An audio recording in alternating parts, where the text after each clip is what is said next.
우리가 복음을 누리면서 결코 간과하지 말아야 될 사실 하나 있습니다. 그것은 바로 죄에 관한 부분입니다. 우리는 이렇게 알고 이렇게 배웠습니다. 예수님께서 십자가에서 모든 문제를 완전히 끝내셨다. 맞습니다. 정확히 예수님께서는 갈보리산에서 십자가상에 우리 인간의 해결할 수 없는 근본 문제, 하나님을 떠난 문제, 사단 문제 완전히 끝내셨습니다. 그런데 우리가 무엇을 오해하고 있느냐? 그 죄와 사단의 문제는 예수님이 끝내셨지 내가 끝낸 게 아닙니다. 어떤 착각을 불러일으키느냐? 사단이 또 우리를 어떻게 속이는지 우리 알아야 됩니다. 예수님이 끝내신 거 맞는데 저에게도 끝난 것이라고 나를 스스로 착각하게 만듭니다. 내가 끝낸 것이라고 착각하게 만든다는 것이죠. 나는 죄와 사단 문제를 끝낼 수 없습니다. 예수님의 십자가의 공로만 가능합니다. 그래서 엄밀히 정확하게 말하자면 예수님이 십자가에서 모든 죄와 문제를 끝내신 사건이 오늘 나의 사건으로 적용이 되어져야 죄와 사단의 문제가 나에게서부터 완전히 무력화된다는 사실을 여러분은 기억하셔야 됩니다. 그래서 다시 말씀드리자면 예수님의 십자가 사건이 오늘도 나의 사건이 되야 됩니다. 내가 죄를 끝낸 것이 아닙니다. 죄는 우리를 두려워하지 않습니다. 사단은 우리를 두려워하지 않습니다. 사단은 모든 문제를 십자가에 끝내신 예수님만 두려워합니다. 이 예수님이 오늘 내 마음속에 주인으로 역사하실 때만 죄는 무력해지는 것입니다. 오늘 말씀 제목은 지나간 죄와 실수를 떠올리게 되던 그날입니다. 첫 번째입니다. 그날은 창세기 37장 7절로 9절의 말씀이 성취되는 시간표였습니다. 요셉 형들이 기근을 만나자 쌀을 구하러 애굽으로 왔습니다. 그들은 쌀을 사러 왔습니다. 양식이 필요했기 때문입니다. 그러나 상상치도 못하는 일을 겪게 되죠. 쌀을 사러 왔을 뿐인데 그 쌀을 파는 총리가 요셉이라고는 상상할 수 없었을 것입니다. 자, 그리고 요셉 또한 형들이 자신 앞에 있는 모습을 봤을 때 창세기 37장 7절로 9절 말씀과 같이 하나님께서 지난날 20년 전에 내게 주셨던 그 꿈을 이루게 하시는 그 시간표를 오늘 허락하셨구나 라는 것을 알고 아마 요셉 스스로도 많이 놀라움을 금치 못했을 것입니다. 이러한 시간표 현장 속에 요셉은 요셉의 형들을 신문하기 시작합니다. 너희들은 쌀을 사러 온 양식을 구하러 온 것처럼 가장한 정탐꾼일 것이다 라고 의혹을 제기합니다.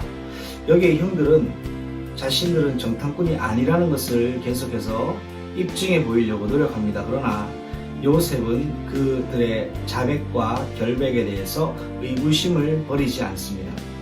계속해서 형들을 압박하게 되죠.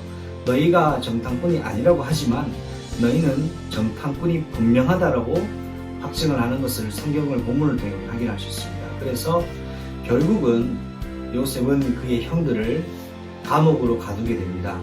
너희가 진실됨을 입증하기까지는 석방할 수 없다라고 하여서 너희가 말한 대로 너희 형제 중에 그 막내 동생을 데려와야만 너희들의 진실을 내가 인정해주고 감옥에서 꺼내주겠다는 거래와 더불어서 제안을 제시했습니다.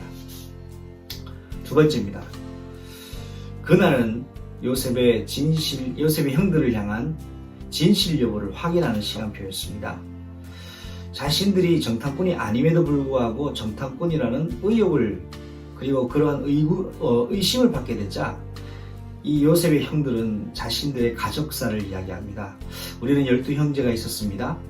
그리고 막내 동생이 하나 더 있습니다. 그런데 11번째 동생 아우가 있었는데 어릴 때 잃어버렸습니다 라고 거짓말을 하죠. 그러면서 이 막내 아들이 막내 동생이 아버지 곁에 있음을 요셉에게 보고를 합니다. 이때 이 요셉은 너희들의 진실함을 증명할 수 있는 방법은 단 한 가지다. 바로 막내 동생을 내 눈앞에 데리고 온다면 내가 너희들의 말을 정탐꾼이라고 믿지 아니하고 진실로 여기서 석방시켜 주겠다고 얘기합니다. 그리고는 그 잃어버린 동생에 대해서는 형들이 거짓말을 합니다. 잃어버렸다. 사실 죽이려고 했고 팔아버렸는데 그 총리 앞에 선 요셉 형들은 거짓말을 해서 그 있었던 사건을 덮으려고 했죠. 아담과 하와도 마찬가지입니다. 죄를 범한 이후에 하나님이 직접 물으셨습니다. 누가 선악과를 먹지 말라고 했는데 먹게 했느냐? 누가 먹었느냐? 왜 먹었느냐라고 질문할 때 내가 먹었습니다, 하나님. 내가 죄를 범하였습니다. 내가 하나님 앞에 범죄하였습니다라고 고백하지 않습니다. 저 여자가 나를 먹였습니다. 저 뱀이 나를 먹였습니다. 내 책임 아닙니다. 저 환경 책임입니다 라고 했죠. 마찬가지로 형들도 우리 책임이 아니라 어떤 사건 때문에 잃어버릴 수밖에 없었다라고 거짓말합니다. 이 진실 여부를 이야기하는지 하지 않는지에 대한 여부를 요셉은 알고자 압박하고 신문하고 추궁했던 것입니다. 마지막 세 번째입니다. 요셉 형들 그리고 요셉 앞에 섰던 그 시간표는 바로 형들이 감옥에 갇히게 되는 시간표였습니다. 여러분, 하나님은 죄를 결코 용납하시지 않습니다. 복음이기 때문에, 언약이기 때문에 맞습니다. 그러나 우리는 정확하게 알아야 됩니다. 하나님이 죄를 용납하시지 않습니다. 그러셔서 당신께서 인간 몸을 입고 이 땅에 오셔서 십자가 지시고 죽기까지 하신 겁니다. 왜요? 죄를 결코 용납하시지 않으시기 때문입니다. 여러분과 저희 인생에 반드시 도려내야 될 것이 있습니다. 죄입니다. 죄는 곧 사탄입니다. 죄를 범하는 것은 사탄에게 잡히는 것입니다. 잡혀있는 상태에서 끝까지 신앙생활을 한다면 하나님의 일을 볼 수 없을지도 모릅니다.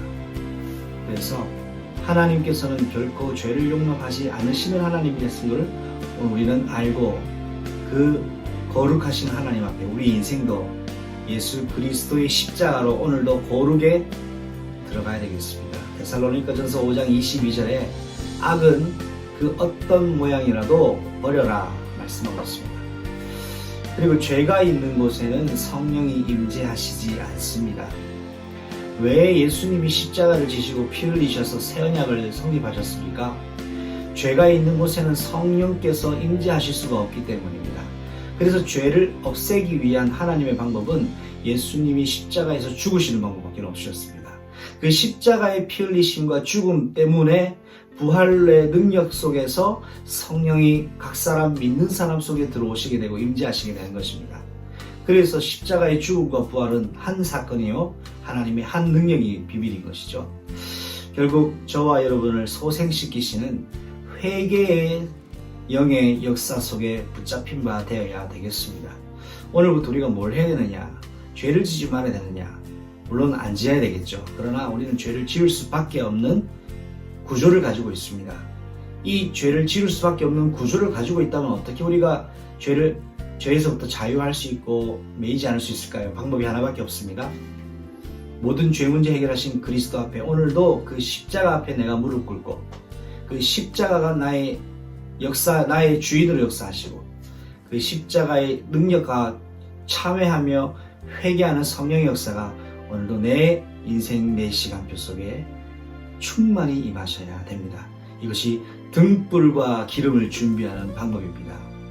온전한 그러면서 율법적이며 행위적인 거룩을 말하는 것이 아닙니다. 그리스도의 십자가로 말미암고 오직 예수의 영으로만 임하는 그 성령의 정결함으로만 가능한 것입니다. 그래서 우리의 지나간 죄와 하나님 앞에 실수했던 모든 분들은 주님 오시기 전까지는 언제든지 예수 이름 부를 때마다 잊어버리시고 하나님이 용서하신다고 약속하셨기 때문에 지금은 은혜의 시대요 성령의 시대입니다. 오늘도 여러분의 지난 과거에 하나님 앞에 범죄했던 부분이 있다면 오늘 그리스도 앞에 고백하여 자백하여 하나님이 원하시는 정결함과 거룩함 속에 하나님의 보좌 우편에 담대히 나아가는 그런 최고의 시간표가 되시기를, 새로 시작하는 출발이 되시기를, 여러분의 인생의 영적 출애굽의 시간표가 되시기를 예수님의 이름으로 축복합니다.